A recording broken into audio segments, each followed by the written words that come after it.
Hello everybody, the story today is called The Smartest Giant in Town.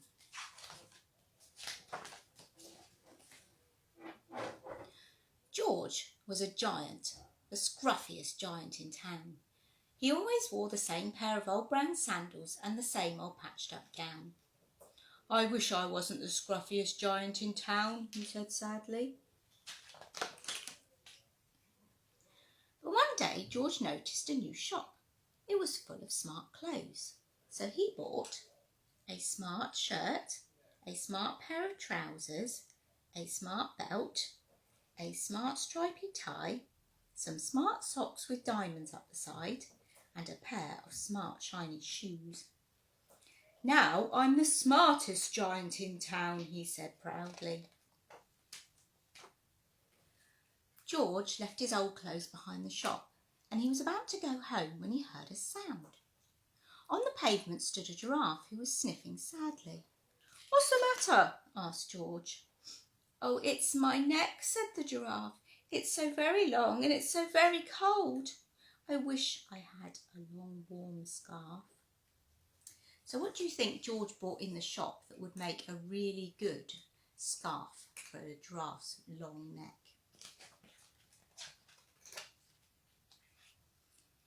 "Cheer up," said George, and he took off his stripy tie. "It didn't match my socks anyway," he said, as he wound it round and round the giraffe's neck. "It made a wonderful scarf." "Thank you," said the giraffe. As George strode towards home, he sang to himself, "My tie is a scarf for a cold giraffe, but look me up and down. I'm the smartest giant in town." George came to a river, and on a boat he saw a goat who was bleating loudly. "What's the matter?" asked George. "It's my sail," said the goat. "It blew away in a storm. I wish I had a strong new sail for my boat." So what do you think George bought in the shop that would make a good sail for a boat for a goat? "Cheer up," said George, and he took off his new white shirt. "Kept coming untucked anyway," he said, as he tied it to the mast of the goat's boat. It made a magnificent sail. "Thank you," said the goat. George strode on singing to himself, "My tie is a scarf for a cold giraffe, my shirt's on a boat as a sail for a goat, but look me up and down, I'm the smartest giant in town." George came to a tiny ruined house, and beside the house stood a white mouse with lots of baby mice, and they were all squeaking. "What's the matter?" asked George. "It's our house," squeaked the mummy mouse.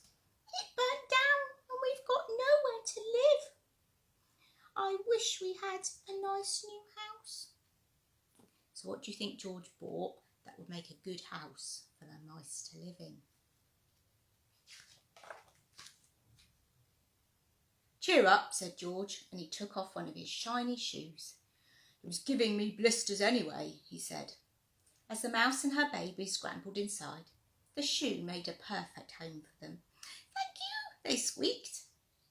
George had to hop along the road now, but he didn't mind, and as he hopped he sang to himself, "My tie is a scarf for a cold giraffe, my shirt's on a boat as a sail for a goat, my shoe is a house for a little white mouse, but look me up and down, I'm the smartest giant in town."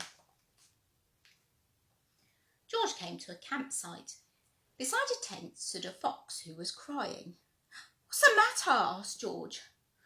"It's my sleeping bag," said the fox. "I dropped it in a puddle. I wish I had a warm, dry sleeping bag." What do you think George might give the fox that would make a good sleeping bag? "Cheer up," said George, and he took off one of his socks with the diamonds up the side. "It was tickling my toes anyway," he said, as the fox snuggled into it. It made a fine sleeping bag. "Thank you," said the fox. George hopped along singing to himself, "My tie is a scarf for a cold giraffe, My shirt's on a boat as a sail for a goat. My shoe is a house for a little white mouse. One of my socks is a bed for a fox. But look me up and down, I'm the smartest giant in town. George came to a squelchy bog, and besides the bog stood a dog who was howling. What's the matter? Asked George. Oh, it's this bog, said the dog. I need to get across, but I keep getting stuck in the mud. I wish there was a safe, dry path. So what do you think George is wearing that might make a path for the dog to get across the bog? Cheer up, said George, and he took off his smart belt. It was squashing my tummy anyway, he said, as he laid it down over the bog. It made an excellent path. Thank you, said the dog. The wind started to blow, but George didn't mind, and he hopped along singing to himself. My tie is a scarf for a cold giraffe. My shirt's on a boat as a sail for a goat. My shoe is a house for a little white mouse. One of my socks is a bed for a fox. My belt helped a dog who was crossing a bog. But my trousers are falling down and I'm the coldest giant in town. Suddenly George felt very sad and shivery and not at all smart. He stood on one foot and thought. I'll have to go back to the shop and buy some more clothes, he decided. And he turned around and he hopped all the way back to the shop. But when he got there, it was closed. Oh no, cried George as he sank down onto the doorstep and a tear ran down his nose. He felt sad. He felt as sad as all the animals that he had met on his way home. Then out of the corner of his eye he saw a bag with something familiar poking out the top. George took a closer look.